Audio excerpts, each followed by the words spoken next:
बोलिए सतगुरुदेव की। आवाज साहब जी अभी कहे कि आवाज बढ़िया नहीं होगी, तो मंच की तरफ से भी बढ़िया को बात नहीं उठी, क्योंकि पता चलता है जय बुलाने से कि सामने वाले बैठे कितना इंतजार करते, कितने भावुक है संतों को सुनने के लिए। है तो फिर संत भी है ऐसे करें, जय बोलेंगे तो संत भी विकारों को दूर करेंगे। बोलिए सतगुरु देव की जय। हाँ ये हुई ना बात।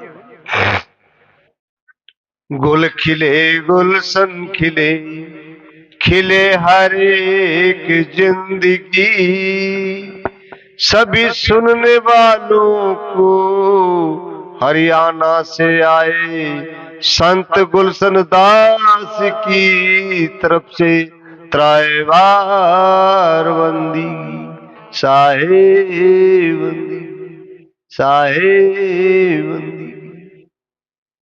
सम्मानित मंच पर बैठे छत्तीसगढ़ के कोने कोने के संत, अच्छे वक्ता धुरेंद्र सिंह और हरेंद्र साहब जी के प्रोग्राम से हमें थोड़ा निमंत्रण मिला था, तो आपके छत्तीसगढ़ में हम पहुंचे और अभय साहब जी की देन से हम यहां तक भी पहुंचे, जो आप संत और भक्त और माता शक्ति की हम दर्शन कर रहे हैं और आप इनके माध्यम से संत जो मंच पर बैठे हैं इनको सुन रहे और दर्शन कर रहे हैं। एक बारी जोरदार जयकारा लगाइए संत श्री अभय साहब के नाम से।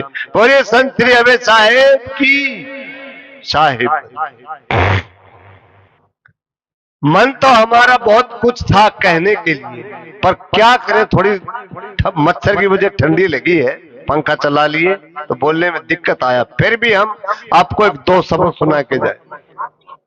सुनिए साहब जी, थोड़ा इधर आ जाइए, मुझे पता चले पीछे कोई है। तो हम कह रहे हैं, सुनिए, उर्दू के एक शायर हुए गालिब साहब, उर्दू के एक शायर हुए गालिब साहब, उनकी दो लाइन सुनिए। अरे ये उम्र भर भूल करता रहा गालिब, अरे ये उम्र भर भूल करता रहा गालिब, धूल थी चेहरे पे फजूल में आईना साफ करता रहा गालिब। ये संत जो आज कहते हैं, सदगुरु कबीर साहब 650 वर्ष पहले जन्म लेकर के इस दुनिया को जगाते जगाते उस दुनिया को अलविदा कह गए। उस टाइम वो एक कबीर, आज कदम कदम पर कबीर खड़ा है। ज्यादा नहीं तो बताऊंगा, इस मंच पे गिन लेना थोड़ी देर में 15, 20, 25 तो कबीर इस मंच पर भी मिल जाएंगे तुम्हें समझाने वाले। सदगुरु कबीर साहब के टाइम में एक बात अड़ी थी, जहां समझाने वाले थे वहां समझने वाले नहीं, और जहां समझने वाले थे वहां समझाने वाले नहीं। मेरा तो मानना है आज भी बात वहीं खड़ी है। 3 रोज से ये प्रोग्राम चल रहा, आज तीसरा दिन है। तो आज तो ऐसा तीसरा दिन था, बल्कि इस टाइम खचा खच भर जाना चाहिए था। बिहार यही नहीं है, बिहार टिकट कटाकर गाड़ी में जब बैठता है 25 से 30 घंटे भी ज्यादा लग जाते हैं यहाँ पहुंचने में। वो संत आपको कुछ मुख द्वारा देने आया है। हम भी हरियाणा से आए हैं, न जाने संत कितने आए, तो आपको सुनाने के लिए आए कि संतों की बातें सुने और आप अंदर धरें और आपका विकास करें। कोई बीमारियां हैं उसका त्याग करें। यहाँ एक छोटा उदाहरण देके हम अपनी बात को पूरा करेंगे। एक भिखारी था, सुनिए, मंच की तरफ कान रखिए, हमें पता चलता था तुम्हारा ध्यान पलटता तो मंच वालों का भी पलट जाता है। तो हम तुमसे तो हम हैं, हमसे तुम है, तो सुनिए। एक भिखारी, सुबह सुबह का टाइम, सुनने की बातें माताएं, तुम्हारी कहानी आएगी बीच में, तुम्हारी इज्जत बन जाएगी इसमें और बेचता बनेगी तो हम लोगों की बनेगी। क्यों? कि उसके अंदर कहानी बताएगी। शीर्षक सुनना गौर से कि एक भिखारी सुबह सुबह एक नगरी से गुजरा और वहां एक दरवाजा पे कोई बहन थी, कुछ गिराने कूड़ा कचरा आई होगी। वो भिखारी ने सोचा इस बहन से 2 रोटी लेंगे, देगी तो। वो आकर के बहन को बोला, बहन मैं रात का भूखा, मुझे रोटी नहीं खाई, रात को मिली नहीं, अगर बची हो रात की 2 रोटी मुझे दे दे। बहन के मन में दया आ गई, रसोई में गई तो संजोग से 2 ही रोटी मिली और तीसरी थी भी नहीं, 2 ही रोटी थी। वो 2 रोटी लेके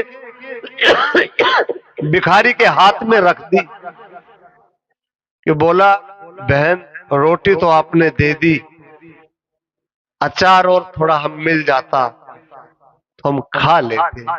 तो बहन ने कहा, बाबा अचार हमारे यहां नहीं, हम खाते नहीं, गुड़ भी नहीं होगा, बस जैसे बनेगा वैसे हमारा चल रहा है।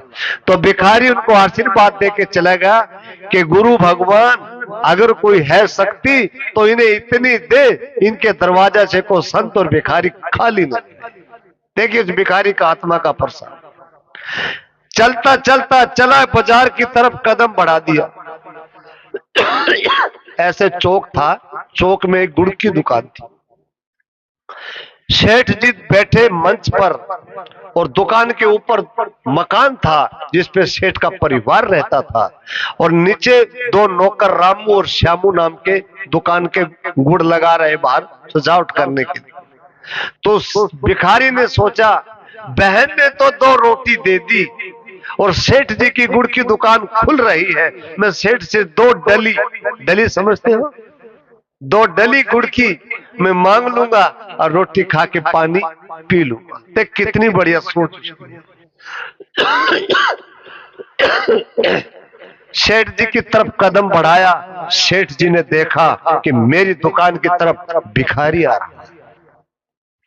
सेठ इशारा करता है भिखारी की तरफ ऐसे कि भागो परली तरफ, सुबह सुबह इधर कहां आ रहे हो, और भिखारी सोचता है जल्दी बुला रहा है, ऐसे कर रहा ना, वो हाथ तो आगे पीछे हो रहा ना, तो सेठ कहता है तुम भाग जाओ, और भिखारी सोचता है जल्दी बुला रहा, जल्दी चलो। वो जल्दी कदम बढ़ाए, सेठ के पास पहुंच गए। रामू श्यामू को बोले तुम अंदर घुस जाओ, तुम अंदर घुस जाओ, निकलना नहीं।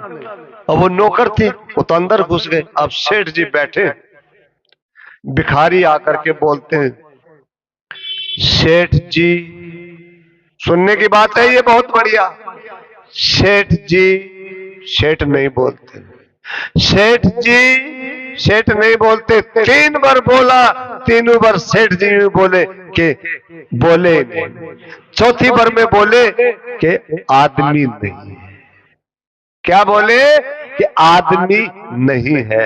और सेठ की सिठानी ऊपर छत पे सुन रही है कि हमारे मालिक क्या बोल रहे हैं, और कोई बाबा आया है, कौन आया है, उससे कैसे बात कर रहे हैं।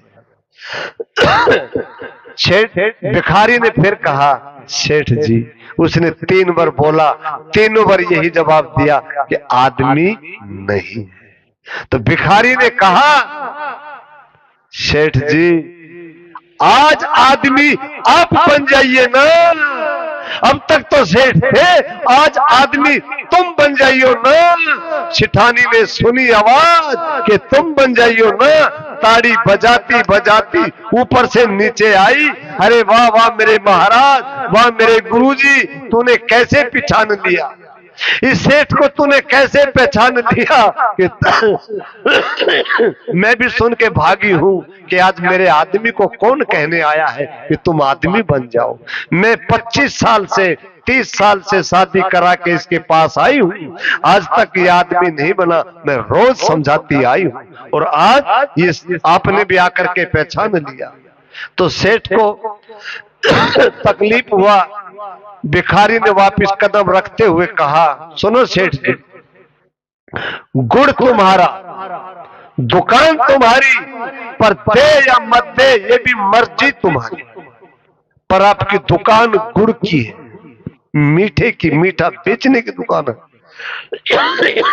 आपके शब्द गुड़ से मीठे होने चाहिए, सब ये गुड़ बिकेगा, वरना बिकेगा नहीं। कहानी का सूत्र समझ गए होंगे कि ये गुड़ बिकेगा नहीं। आपकी गुड़ की दुकान है, मीठे बोल बोलिए, पड़ोसी की भी गुड़ की दुकान है, वहां ग्राहकों की लाइन लगी है, तेरे यहाँ भिखारी आया है, उसके लिए भी 2 डली नहीं और गुड़ की दुकान भरी है। सेठ के दिमाग में आ गई। सेठ ने कहा, रामू श्यामू बाहर आओ। बाहर आए, बोला कांटा लगाया जाए। कांटा लगा दिया। बोला इस संत को, भिखारी नहीं है ये संत है, इसको उठाया जाए और पलड़े में बिठाया जाए और इसके बरोबर गुड़ तोल दिया जाए। एक भिखारी का हो या संत का हो, उसकी वाणी ने उस सेठ को बदल दिया, जिसका पूरा जीवन बदल दिया। कभी चरित्र सही नहीं था बोलने का, एक भिखारी ने बदला। तो गुड़ की दुकान वाले को शेर दिया कि मीठा बोलिए। उसके बरोबर गुड़ तोला और कहा कि आज से तुम मेरे गुरु हो, मैं तुम्हारा चेला। जब भी कभी आए इस दुकान से अपनी मर्जी से घुस जाए और जितना चाहे उतना गुड़ खाते जाए और लेते जाए। तो इस बात से मैं कहता हूं मेरी माताओं को, बहनों को, खासकर बूढ़ी माताएं ज्यादा बैठी हैं, जवान मेरी बहन शायद कोई एकाध होगी, मैं इनको कहता हूं ये बूढ़ी माँ हो चली है, बूढ़े पिता हो चले हैं, न जाने कितना कुछ आपने प्रेम मिला होगा या नहीं मिला होगा। पुराने जमाने के, तुम नए के हो। इन बूढ़ों को समझ लेना, इनकी आवाजों को समझ लेना, इनके भाव को समझ लेना। इनकी इज्जत जितनी करोगे, जितनी इनकी सेवा करोगे, उतने पाओगे। अगले जमाने ऐसे आ गए, साइंस का जमाना है, बूढ़े होने नहीं देते, पहले काम चला देते हैं, तो बूढ़े मिलने मुश्किल हो जाएंगे। इन बूढ़ों की सेवा करना, कहना बहुत चाहते थे, गला बोलने नहीं देता है, ठंडी लगी हुई है। बोलिए सतगुरुदेव की जय। कहानी का शीर्षक समझ रहे हो कि मीठा ही बोलना काम आएगा। जो चीज मना हो सकती है वो मिल सकती है, और कड़वा बोलोगे, सच बोलोगे तो बात बन नहीं पाई। सच्चाई है, मीठा बोलिए। और जग जग है ना, कागा का को धन हरे और कोयल का को दे, एक मीठी बानी बोल की जग अपनो कर ली। बोलिए सतगुरुदेव की जय। साहिब बंदगी, साहिब। गुलशन साहब